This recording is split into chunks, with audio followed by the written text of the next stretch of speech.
A lot of real estate agents love working with first-time home buyers, but I'm going to show you in this video why that is disappearing and what real estate agents really need to do to adapt. So without further ado, let's get it.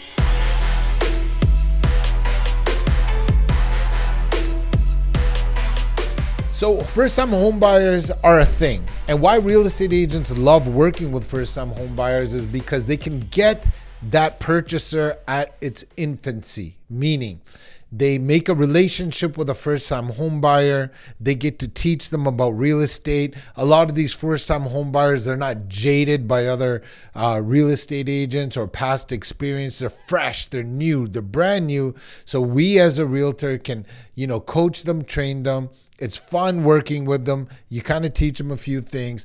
And now the awesome part is you're going to get referrals with other first-time home buyers.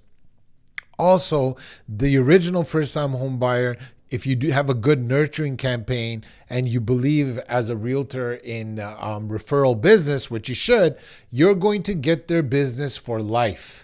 So when they sell that house, when they buy a new house, when they get it, when they start a family or when they meet their significant other, they want to upsize, they want to sell, they want to buy. It's good to get in. So I understand. However, times are changing and first-time home buyers cannot get into the market anymore, y'all. All right. Depending on where you're watching this, especially if you're watching this in a high density, high populated, region where prices are high. First-time home buyers just can't afford real estate. Why? Well, they don't have the down payment. Prices are too high. Interest rates might not work out. They just can't get into the real estate market. That's why there's a huge rental boom. That's why a lot of developers are making multifamily residential rentals, using all these products and incentives from the government because, they see that a lot of people are not going to be buying real estate first. They're going to be renting it. People that are coming into the country are going to be renting. People that are, getting into the real estate world are going to be renting. Because unless your parents are loaded, and they can gift you a down payment and they can sign as a guarantor, you're not going to get qualified for the mortgage. The prices are too high. The gap in between affordability and what you're making is too high. And the biggest problem is that you can't save enough down payment. So therefore, you can look up the data. First-time home buyers are down, okay?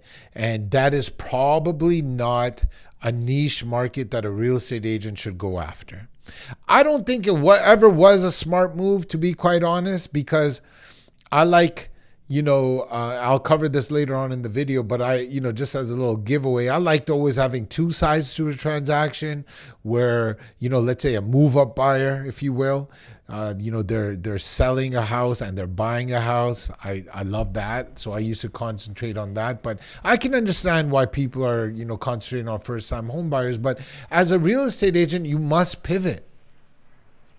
You must look for other things because affordability challenges are there. They can't come up, like I mentioned, they can't come up with a down payment. They are coming out of school with student loans, competition with all cash buyers and investors. How are they going to do that? So they lose in the hot market because they're getting outbid by wealthier individuals that have already owned a house. And they also know the process. And they're getting, even in a weak market, they can't get in because the affordability doesn't work. First-time home buyers don't have peak income at this point. They don't have peak savings at this point. They're just trying to get into the market, right? So, man, it's tough. And a lot of younger buyers these days, they're emotionally deflated. And I empathize with them. I get it. Hey, me as a father, my kids aren't at that point where they're going to buy real estate. They're still young adults, if you will, 17 and 14 years old. But, 5, 6, 7, 8 years from now, wherever that time horizon is, they are going to be first time home buyers. And I'll tell you, by the time they finish school, and you probably are going to meet their significant other in university or not. But the point is, by the time they even get into this home buying system, they're going to have some kind of, student loan. Well, my kid's going to be lucky. They don't have a student loan, but I did. I had to. So wherever you fall, but what? They don't have the savings. They're going to get into after school. They're going to get into the workforce, and then they're finally going to make some money. Unless they move to Timbuktu, they ain't buying a house. And guess what? First-time home buyers don't care about real estate than they do with their convenience of life, with their lifestyle. They want to be around the restaurants. They want to be around, lifestyle. They want to be around in the hub. They want to be a walking distance to places. They want to socialize. They're not going to buy a friggin' house in Timbuktu and just live there. Nah, those days are over. That's old school. You buy a house wherever you can afford and you make it work and you commute an hour. Nah, that's not happening anymore. The generation is different. A lot of first-time home buyers, they don't even believe in real estate. Times have changed. A lot of kids aren't looking to believe in real estate. They don't care to invest in real estate. They're more into crypto and, all these new things that are coming out. TikTok. They don't even care about money. I don't know what to tell you, y'all. So, they don't believe in marriages and families. And I'm not saying they don't believe in it, but it's not like how it used to be for us. And I'm calling you us, but me, all right?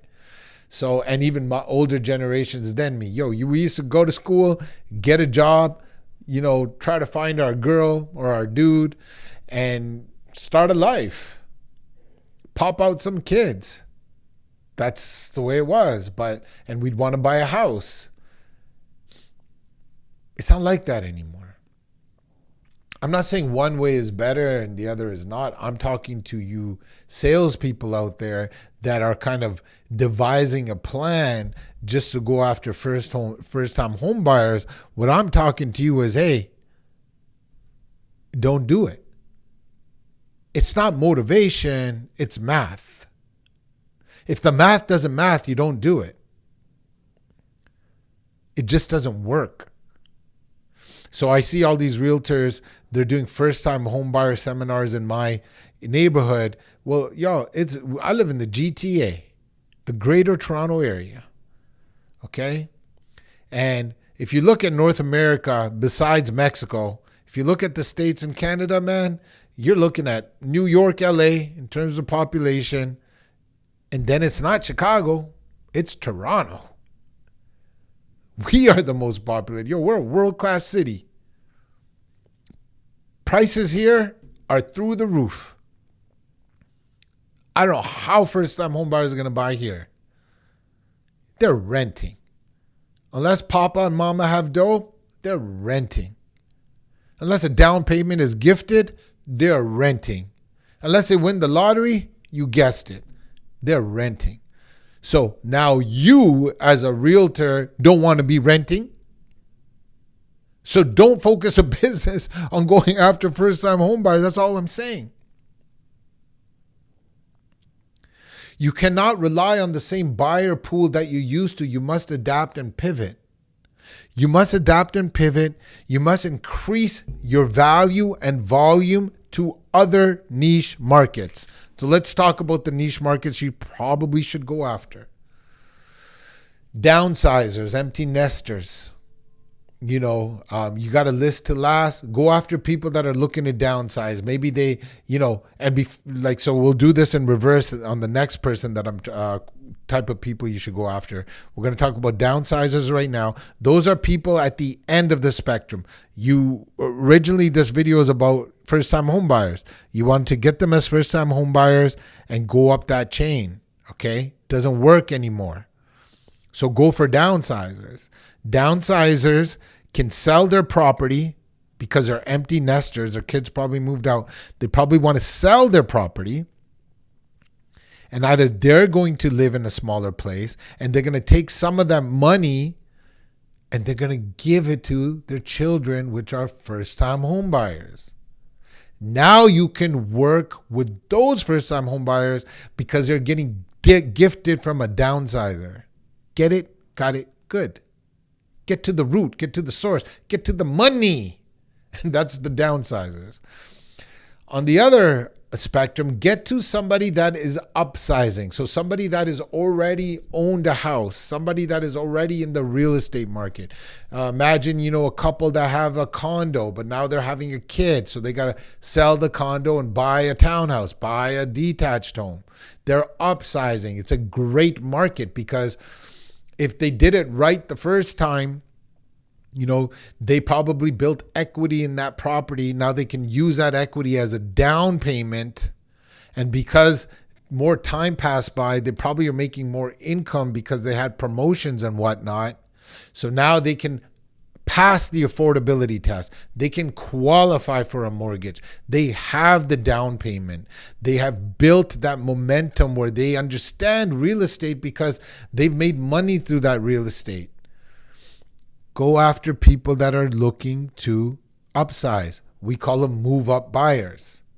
They own real estate and now they're looking to move up. It's awesome because you list their smaller property and you're buying them a bigger property. And they usually have that friends and the same age group. And now when you're getting referrals, you are getting other move-up buyer referrals. The other thing you can focus on is relocation. We live in a global real estate market now. It's global. Okay, so you can buy real estate anywhere. And a lot of people aren't living, we're nomads. We're working from home. We're entrepreneurs. We're not tied to a city. You can work from anywhere. Or people that are wanting to, get out of the winters, they can buy a winter house. Or people that just simply can't invest in their own city like me because the cash flow doesn't work, they will invest in outside cities. That's all relocation.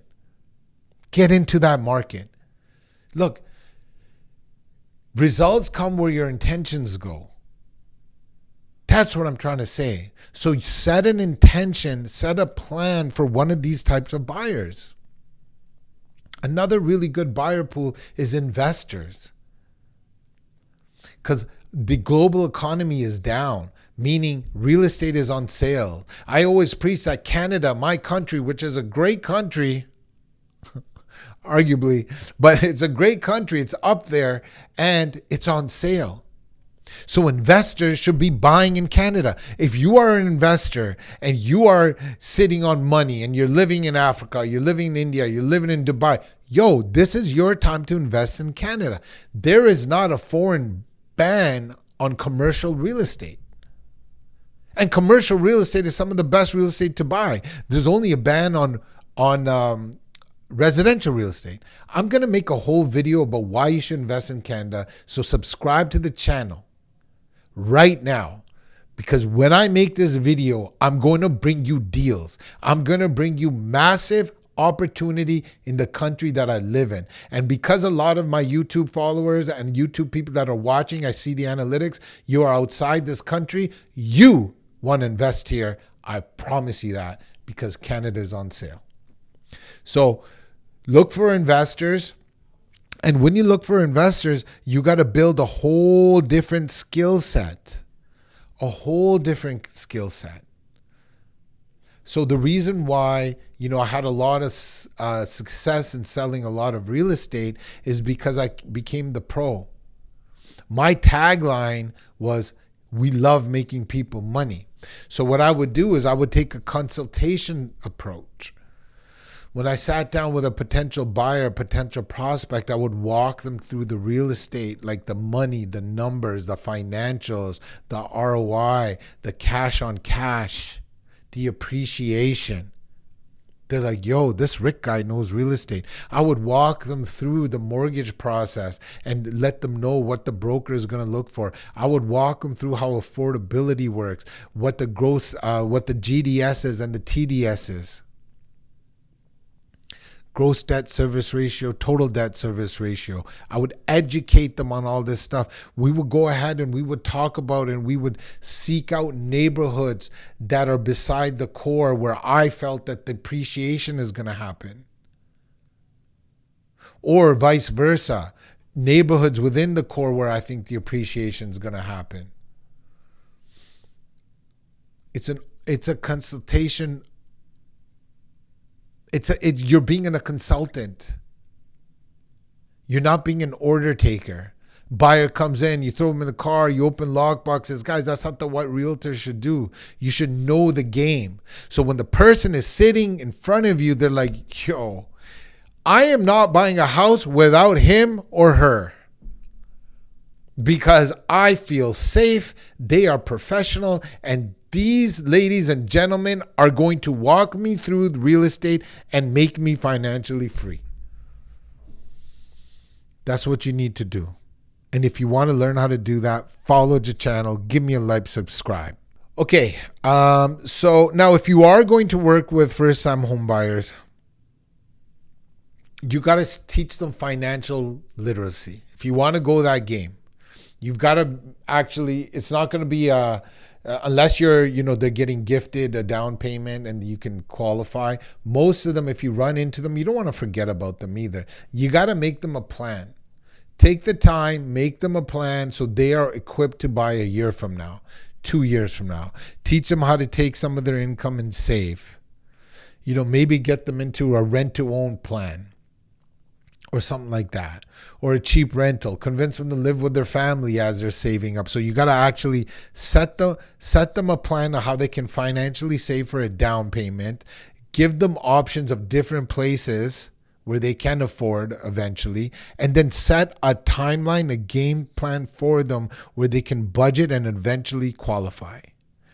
If you guide them properly today, they will work with you tomorrow. All in all, first-time homebuyer pool is shrinking. Their confidence is down. What they want to do in life is different. People are getting married later. They're having kids later. They're doing their thing. They're traveling. They're moving abroad. They're working remote. They're renting. Right? So as a real estate agent, I think depending on where you live, maybe you live in an area that's very affordable for a first-time home buyer, disregard it then. In my area and other areas, real estate prices have gone up so much. It's not a first-time home buyer, ready place. So this is why I gave you other people to focus on. And if you do focus on first-time home buyers, you're just planning for when they can afford. First-time home buyer pool is shrinking, man. This is why I strongly advise, if you want to work with them, follow the steps in the video. But if I were you, I would pivot and I would work with the downsizers, the investors, the relocators, and probably the best one is the move-up buyers. Hopefully you enjoyed this video. If you did, give me some love, subscribe. We'll see you in the next one.